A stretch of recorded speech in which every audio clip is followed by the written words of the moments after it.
Oh well, hello! How's everyone doing? This is Zeb from Z Outdoors. I hope you're having an awesome day. And if you're not having an awesome day, I don't know what I can say about that. Could be worse, I guess. You could be Simon Cowell. That'd be a really bad day if you were Simon Cowell, with your foul ravens up to your belly button. And all the same, nope. So, I hope you're keeping well. In this video, my friends, I'm out to do two things. Number one, make a primitive digging stick. As you do. So I collected this piece of Western red cedar on my hike in, used my Swiss Army knife to cut it from a piece of deadfall. That was a bit of a task, but it did it in the end. The reason why I'm making a primitive digging stick, if you've seen my videos recently that I've done with the team at Wilderness Pioneers in Oxford, it was a tutorial on how to make cedar root. Now, for my bushcraft base camp, I'm going to be collecting some spruce roots, and it's essentially the same process. And for that, I'm going to need a primitive digging stick. So hence why I collected this piece of wood. So my first job now is to get a little fire going. Now, the first thing to bear in mind is that it has been torrential rain all night. In fact, even this morning it was supposed to be raining, but thankfully there's been a break in it, so I've come out to film and obviously make this stick. So what I'm going to do is collect some deadfall, try and find some natural tinder. I think it's going to be very, very tough. If not, no worries, I've got some backup stuff. And then what I'm going to do is get the fire going, make the primitive digging stick, and also get an MRE breakfast on the go. Not had an MRE in ages, so I thought I'll do that, and also break in a new pot that I actually acquired ages ago. So I'm only now going to actually break it in. So the first thing to do is let's get a fire going.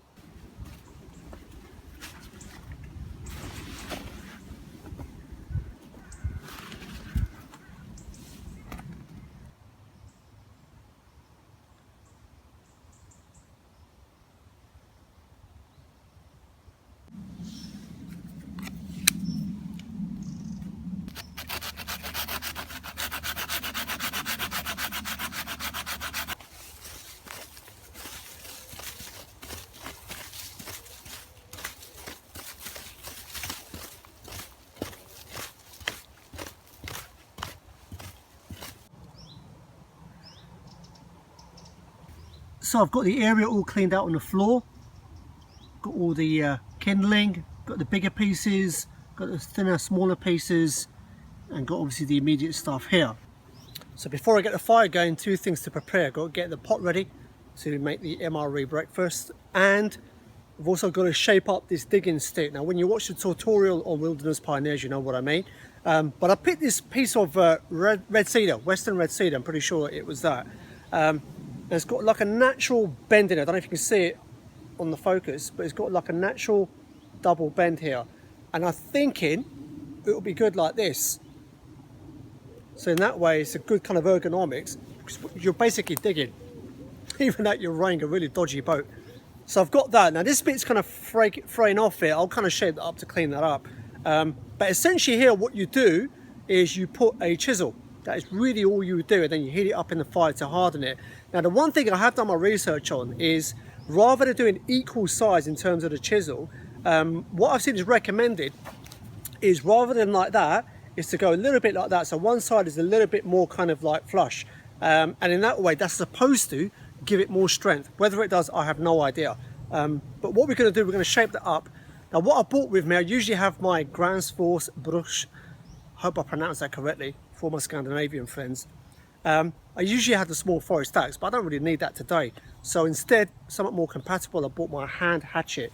I bought this like 2 years ago, I think, maybe even longer. And I use it primarily for spoon carving. So I'm not really doing a huge amount of wood processing here. So I thought this will be perfect. So let's get it shaped up into a chisel so we can harden it in the fire.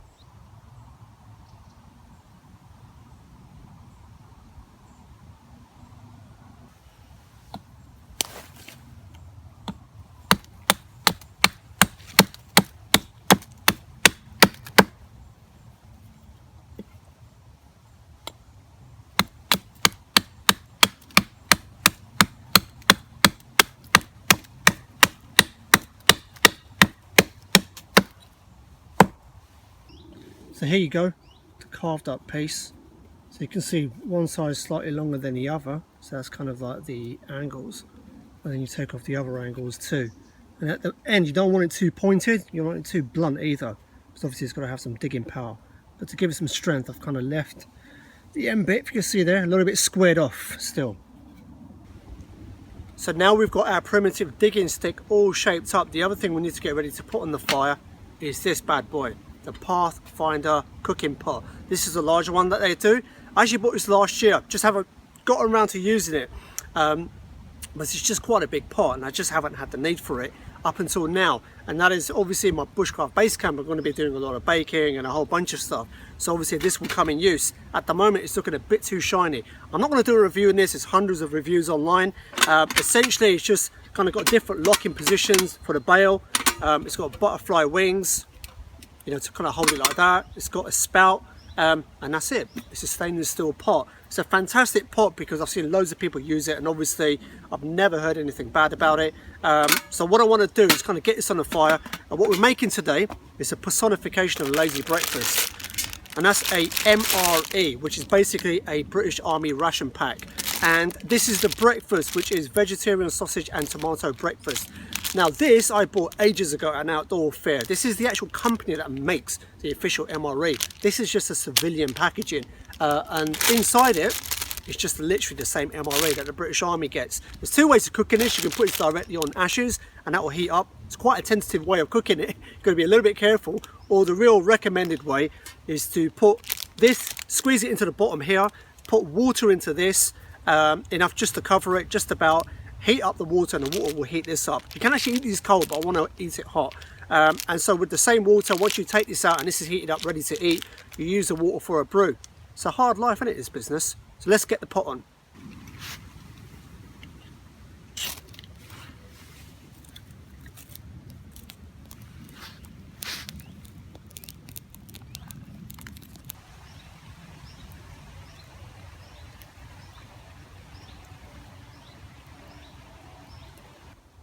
So we managed to get the fire going. The weather's a little bit precarious at the moment. It's raining on and off.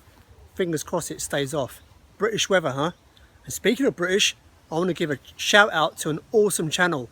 And with the power of video editing, Bushcraft Heroes. Two British guys called Matt and Bo. Sound like a couple of DJs, don't they? Matt and Bo.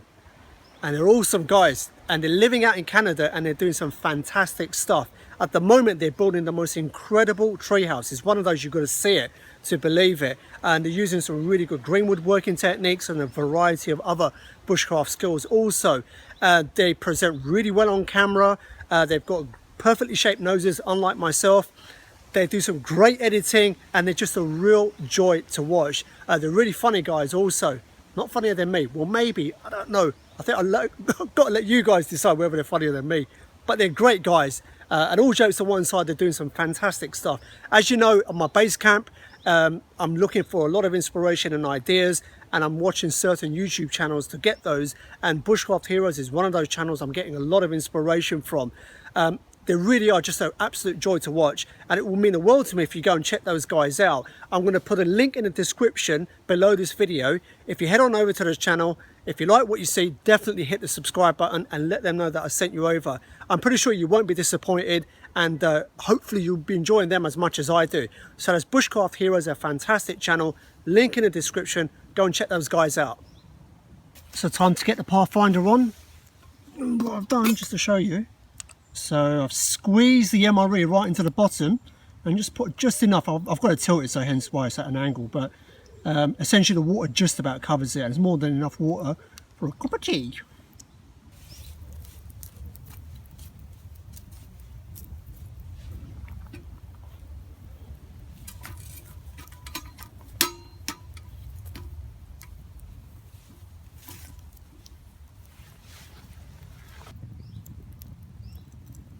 So while that's heating up, and wants to start charring this. So the idea is obviously you're not burning it through, obviously. So you just want to char the outside.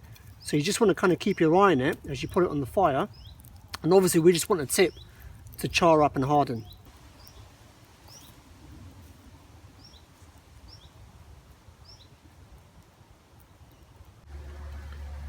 So put the sugar and tea bag in my cookster. And I'm actually trying this out for the first time. I bought this coconut milk a while ago and trying it out for the first time now. So it's all organic, etc, etc. I'm not vegan, but I try and minimize dairy where possible. So this is going to be tried out for the first time. Let's see how it tastes. So let's check this stick. The stick's done. Nicely charred. I turned it around so it's like a bit of a kebab. And to cool it down, all you got to do is just stick it in the ground.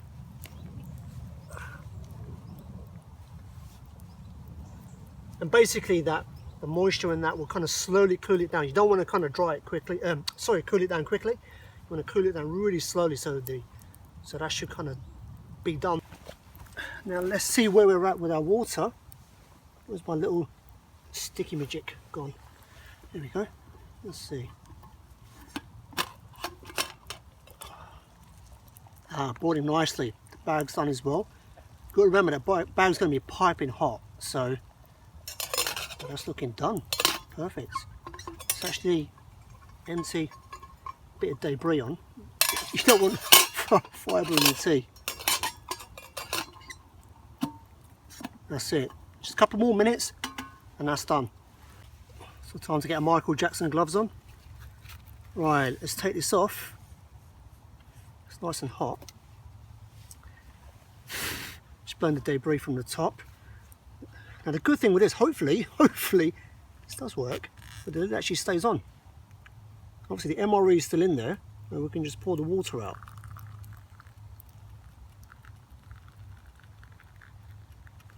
There you go, very impressed. So now what you do, once I find my sticky me thingy me digging me thingy me stick, take that off, put it to the side. Now we just take our MRE out. There you go. So I'm going to let that cool down for a few minutes. It's still piping hot. So what we do, we can leave that water in there because essentially you don't want to waste it. So when I do put the fire out, I can put the cool water in there. So for now I'm just going to let that MRE cool down, put it to the side and enjoy our tea first and then get stuck into our MRE. So there you go, we're all done. The primitive stick is there yonder, cooling down. And here we have, thunder. Here we have thunder. Perfect timing, huh?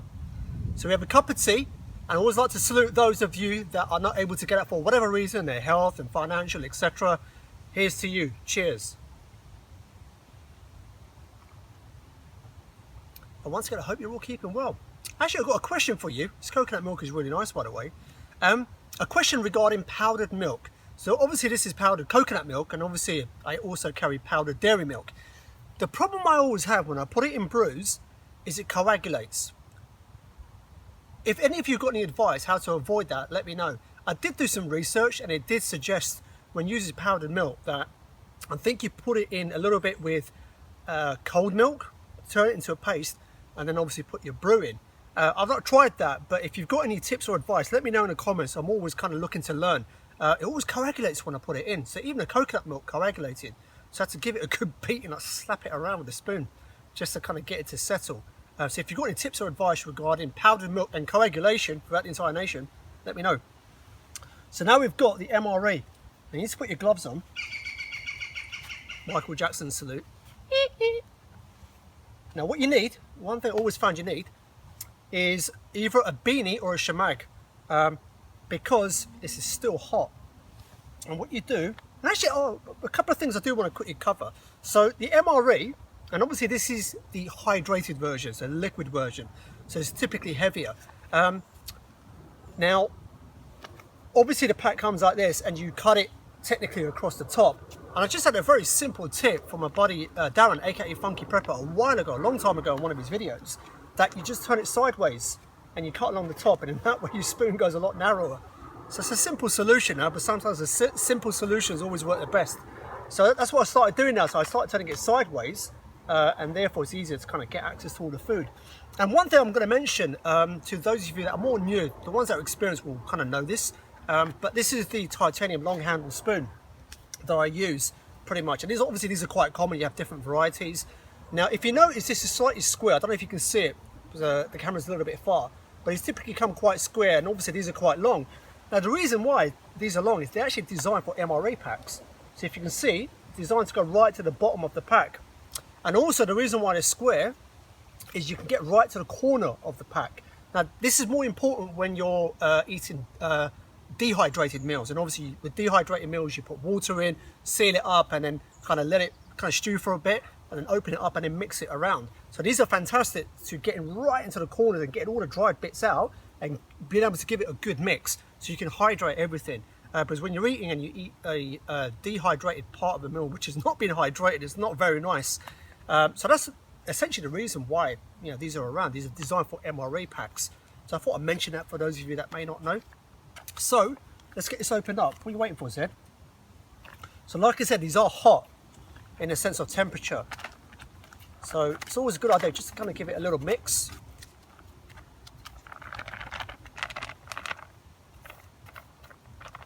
Like I said, it's still very hot inside. You can feel the temperature when you put your hand on the main part of the meal. And for this you're going to need, actually I can take the gloves off for this part, my Castron bushcraft knife. Love this knife. And all you want to do is essentially, and obviously I'm watching my fingers before the bushcraft police start screaming, you just cut along the top and that's it. And that end bit you can just cut off. Obviously you want to keep it upright so you don't slip all over you. I'll put this rubbish away. Got a little corner here for my rubbish. I'm going to put this knife away while still trying to hold my food. Where's my spoon gone? I've not had an MRE in literally, I've not had an MRE in about 2 years, you know. Oh wow, it's got bits of potato, bit of veggie sausage. Let's try this stuff out. Still very hot, but let's give it a try. Oh wow. Still hot, but man, that tastes really good. I'm not just saying that. You can definitely taste the salt and the sugar. Mind you, these are MREs, so they're essentially designed to keep troops alive for like 24 hours and sustain more so. So hence why they're packed with energy and calories and all sorts. It's not the sort of thing you eat on a day-to-day basis. So I don't think you want to be sitting there watching me eating this. So I'll bring you back when I'm done. Still here. Fair enough.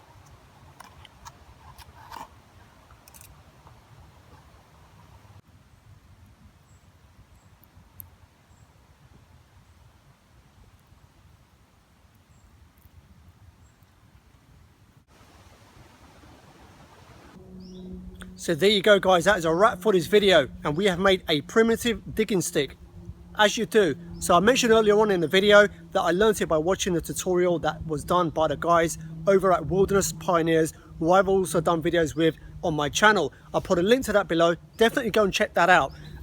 This is cool to the touch now, definitely. If I try and dig my nails in, it ain't happening. So the proof now will be in the pudding, because very soon I'll be coming to a woodland where I'm gonna harvest a load of spruce roots.